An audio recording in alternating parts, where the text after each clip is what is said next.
during during a divorce case, there's many questions that come up, and a big question that comes up is about retirement. And what are we going to do what am I going to do when I'm 65 years old? I'm often asked this by the non-working spouse. And she says, my husband worked for Novartis, and he has this amazing pension. He worked for them 40 years.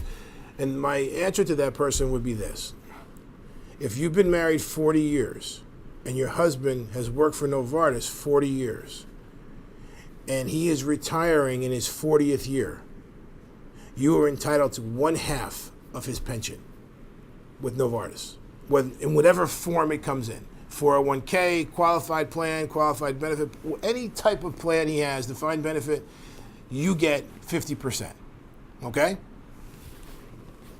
If your husband and you have been married 30 years, but he worked at Novartis 40 years, and he's retiring now at the same time, you get half of 30 years worth of his pension.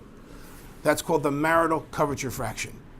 The amount of years is 30, you're married, his pension's 40, basically 75% of his entire pension is in the pot, and you get 50% of 75%, okay? So in essence, you're getting about 37.5% of his pension. So yes, the answer is yes, you will get it. One trick question on that is, police officers and firemen who are in the police and fire pension system, there's no survivor benefit to their pension. When they die, their pension goes with them. So an attorney will commit malpractice per se many times without even knowing it, because they're not aware that there's no survivor benefit to the police and fire pension system. So if you have a wife of a cop or a fireman, it is incumbent upon you to not only get life insurance on his life to cover the alimony, but also to cover the benefit of the pension, because it's gone if he dies. And it's happened, and it's it's malpractice per se for that attorney not to have covered that. The other part, or a segue off of pension, is all of the pensions other than the police and fire have a survivor benefit. However, if it's elected, it costs money. It takes money away from the amount of the payment.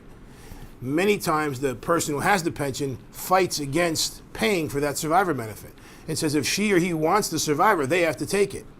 And this causes a great deal of litigation because there's almost no case law on it. And as an equitable argument, you're saying to yourself, well, wait a minute. If she wants the survivor benefit, or whoever wants the survivor benefit, if they want it, they should pay for it. The other side of the coin is, well, why? It's a joint asset. I'm supposed to get 50%. I'm getting 50%.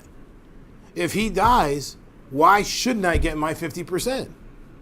So it's a tough argument, and I've had it recently, and we ended up having my client, who was the woman, looking to get, my client was the woman who had the pension. He wanted the survivor benefit.